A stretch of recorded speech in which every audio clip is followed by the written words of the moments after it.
Assalamualaikum warahmatullahi wabarakatuh. Kita lanjutkan lagi pembahasan mengenai sistem pakar. Nah, bagaimana mendesain sistem pakar? Ya, ini secara garis besar arsitekturnya ada dua hal, yaitu ada lingkungan pengembangan digunakan untuk memasukkan pengetahuan dalam sistem pakar. Kemudian ada lingkungan konsultasi digunakan untuk pengguna yang bukan pakar untuk memperoleh pengetahuan pakar. Nah, kalau digambarkan seperti ini, ya, ada dua blok, lingkungan konsultasi dan lingkungan pengembang. Lingkungan konsultasi ini bukan seorang yang menggunakan sistem pakar, bukan ahli di sistem pakar, tapi dia seorang user, pengguna, dan lingkungan pengembangan, nah dia sebagai developer yang mendevelop suatu sistem pakar.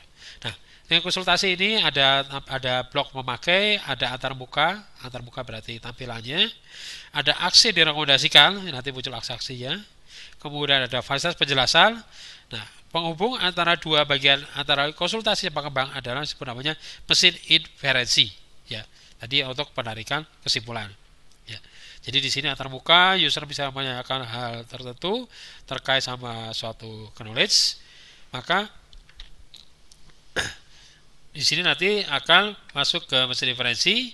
Kemudian dari mesin inferensi ini akan dapat data dari bagian lingkungan pengembang.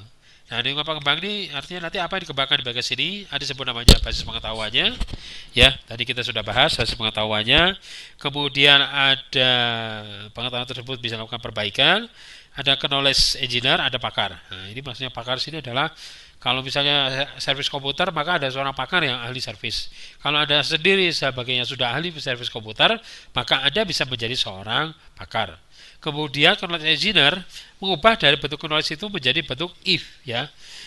Bagaimana membentuk itu jadi bentuk if, ya, bentuk-bentuknya seperti apa, sehingga nanti tinggal diimplementasikan menjadi bentuk suatu script coding, script program yang bentuk sebagai namanya basis pengetahuan. Nah, dalam prosesnya pengetahuan ini bisa saja terus diperbaiki. Nah, data-data dari pengembang inilah yang nanti digunakan oleh bagian konsultasi. Nah, inilah bagian-bagiannya kalau Anda ingin mengembangkan satu sistem pakar.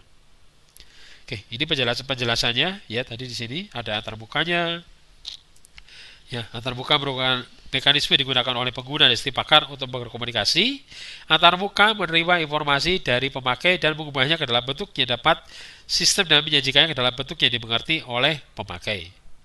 Kemudian basis pengetahuan. Basis pengetahuan mengandung pengetahuan untuk pemahaman, formulasi, dan penyelesaian masalah. Komponen sistem pakar disusun di atas dua elemen dasar, yaitu fakta dan aturan. Fakta yaitu informasi tentang objek dalam area permasalahan tertentu, dan aturan adalah informasi tentang cara bagaimana memperoleh fakta baru dan fakta yang telah diketahui. Kemudian ada namanya akuisisi pengetahuan. Akuisisi pengetahuan adalah akumulasi, transfer, dan transformasi keahlian dalam menyelesaikan masalah dari sumber pengetahuan ke dalam program komputer. Dalam tahap ini, knowledge selanjutnya ditransfer ke dalam basis pengetahuan pakar, dilengkapi dengan buku, basis data, laporan penelitian, dan pemakai. Nah, ini akusasi pengetahuan, ya. Jadi semua knowledge, ya, bagaimana dikumpulkan, digabungkan sehingga bisa menjadi satu bentuk pengetahuan. Itu sebenarnya disebut namanya akuisisi pengetahuan. Nah, metode untuk mengakuisisi pengetahuan seperti apa? Ada wawancara, ada list protokol, observasi, dan induksi aturan. Wawancara seperti metode yang paling banyak digunakan, melibatkan pembangun pakar secara langsung dalam satu wawancara. Jadi Anda mewawancarai seseorang pakar. Kemudian ada namanya analisis protokol. Dalam metode ini pakar diminta untuk melakukan suatu pekerjaan dan mengawal proses pekerjaan tersebut direkam dan dituliskan. Nah, disebutnya analisis protokol. Jadi ada kasus, nah dia diminta untuk mengerjakan, kemudian direkam. Nah, disebutnya analisis protokol. Kemudian observasi pada pekerjaan pakar, pekerjaan dalam bidang tertentu yang dilakukan pakar direkam dan diobservasi. Nah, jadi berbeda. Kalau protokol ini tadi meminta untuk ada satu case diminta mengerjakan, kalau ini langsung direkam, yang diobservasi pekerjaan yang dilakukan oleh seorang pakar. Kemudian ada induksi aturan. Induksi adalah satu proses penalaran dari khusus ke umum. Ya, jadi dari khusus dibuat menjadi umum. Nah, tadi kan sudah kita bahas induksi. Sesuatu yang sifatnya khusus digabung menjadi umum. Suatu sistem induksi, aturan diberi diketahui. Setelah diberikan beberapa, dapat membuat aturan yang benar untuk kasus, dapat digunakan juga untuk menilai kasus yang hasilnya juga tidak. Jadi kurang lebih sederhananya ini ya, tadi adalah induksi Anda membuat dari hal-hal yang sifatnya khusus menjadi sifatnya bisa berlaku umum, tapi umumnya terbatas. Kemudian di sini ada mesin atau membuat referensi engine. Komponen ini mengandung mekanisme pola pikir dan penalaran yang digunakan oleh pakar dalam menyelesaikan suatu masalah. Mesin inferensi adalah program komputer yang memberikan dalam basis pengetahuan dan dalam kesimpulan. Ya, jadi ini bagaimana dia bisa membentuk semacam konklusi atau kesimpulan dari fakta-fakta, ya bisa berupa fakta atau bisa berupa pernyataan, ya. Kemudian ada workplace, ya, workplace merupakan area dari sekolah memori kerja. Nah, ini tempat kerjanya. Fase penjelasan, nah ini maksudnya berisi tampilan-tampilannya, ya. Nah, oke, kita lewat di sini. Nah, ini contoh suatu bentuk mesin inferensi. Dua cara pengenalan mesin inferensi, ada forward chaining, ada backward chaining, ya. Jadi kan sebenarnya tadi kita sudah bahas, forward itu melihat dari kondisi awal menuju tujuan, backward dari tujuan sudah diketahui menuju kondisi awal.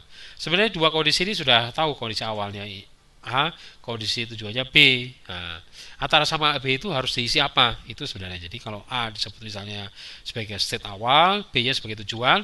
Kalau di forward berarti A dan B, kalau backward berarti B, karena B dan A. Artinya B-nya dilihat dulu, baru A-nya. Ya, nah itu bagaimana menghubungkan dua itu. Nah, di sini misalnya kita lihat ya, di sini ada satu knowledge ya, ada rule 1, rule 2, rule 3, rule 4, rule 5 dan rule 6.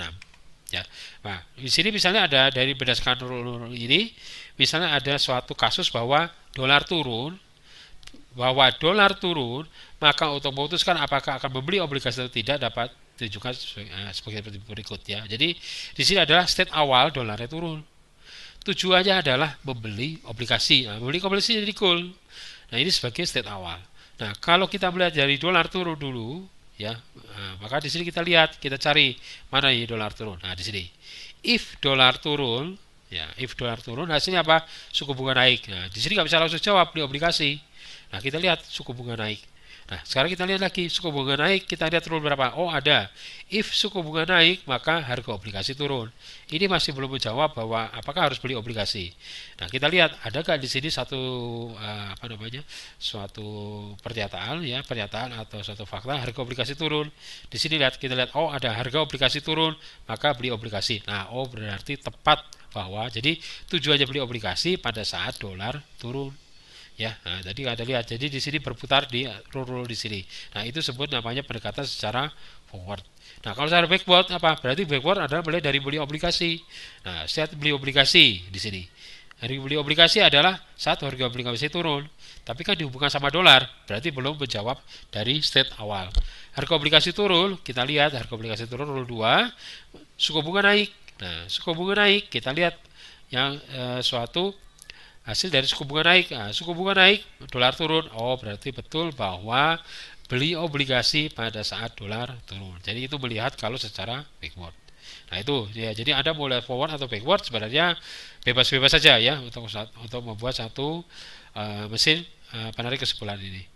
Ya. Nah, ini jadi forward chaining, backward chaining sudah kita bahas. Ya, nah ini tahapan membangun satu sistem software ya, seperti biasa bahwa ada kebutuhan, ada pengetahuan, struktur, evaluasi dan produk.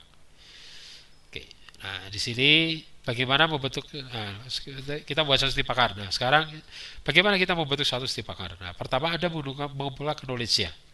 Nah ini coba ini saya perbesar lebih dahulu.